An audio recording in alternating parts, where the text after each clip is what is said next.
so you can save your bacon grease. And you can store your bacon grease on the counter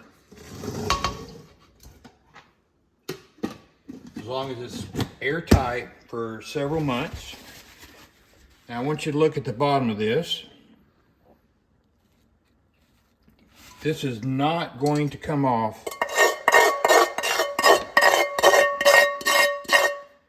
We're going to come over here to the sink. I'm going to show you, we're going to add some soap. A little water.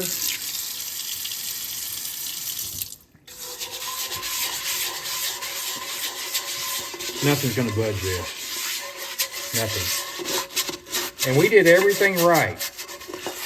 We did the water test to make sure that this wasn't going to stick. And look. So how do you clean this? Well, let me show you. Just rinse out your grease, a little bit that's in there. We're going to add some water to the bottom. You want about probably 2 inches of water. We're going to add a little soap. And we're going to come back over here to the cooktop. We're going to crank that baby on high.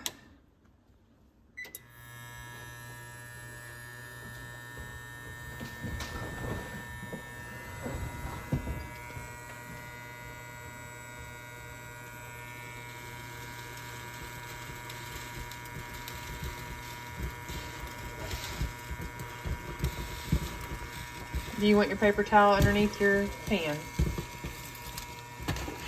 That's something that he's really big on. We need induction oven, so we put a paper towel under here. Induction cooktop.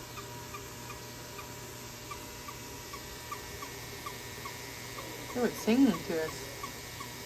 It's the burnt on stuff. The heat's not coming through to the water, so it's making a little bit of a noise.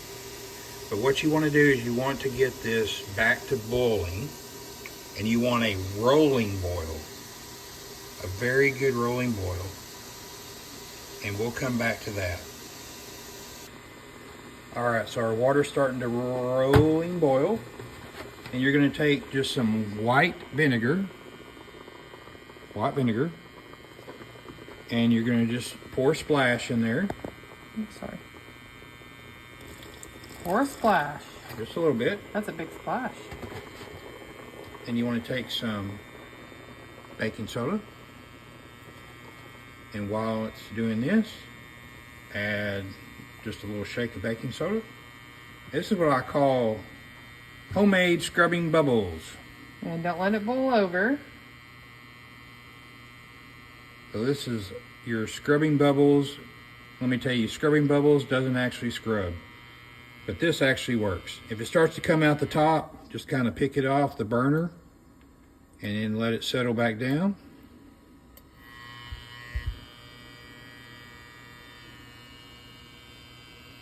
And the longer that you do this, the better it's going to be. It's kind of hard to see the bottom. That was pretty bad, so I'd probably let this go for probably 3 minutes, maybe even 5.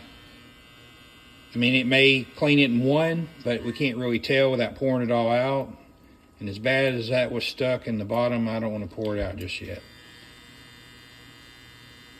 Just let it eat away at that. And what's actually happening is when you have the boiling water and the stainless steel, the steel pores open up. And then they let go of the bits of burn-on food.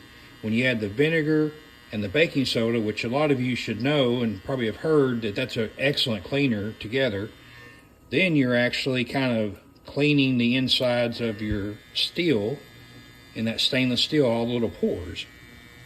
So it opens up, releases the burn-on bits, and then the vinegar and baking soda work to clean those pores out.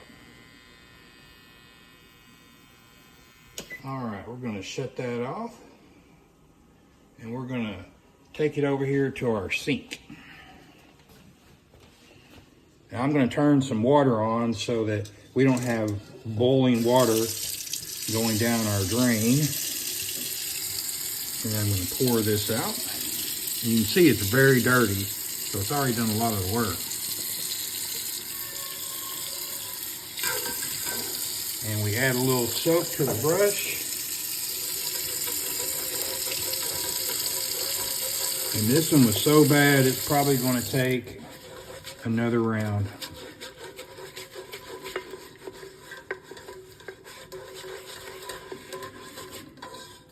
Yeah, this one's definitely going to take another round. But you can see how it's starting to lift off. And where it has lifted off, it's spick and span clean. So we're going to do this another round. And probably let it go for about 10 minutes because that was really burnt on. All right, so I took just a plastic spoon so it won't scratch. You can see it's bubbling and boiling. This is the second go around. And I'm just kind of scraping the bottom to kind of help loosen that burnt on gunk. And you can see it's already flaking off, loosening up. Now we're going to turn this off. You can see it's starting to loosen everything up in there. I'm going to go over here. We're going to add a little more soap.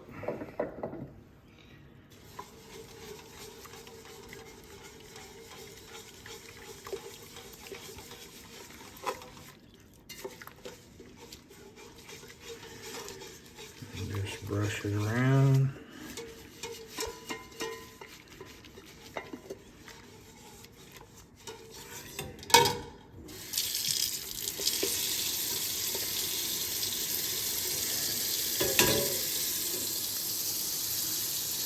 Going to finish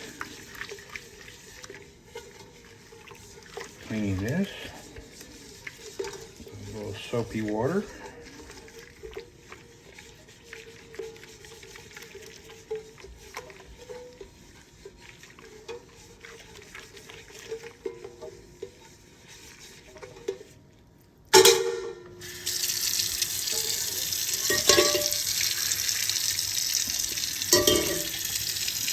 Voila, spick and span.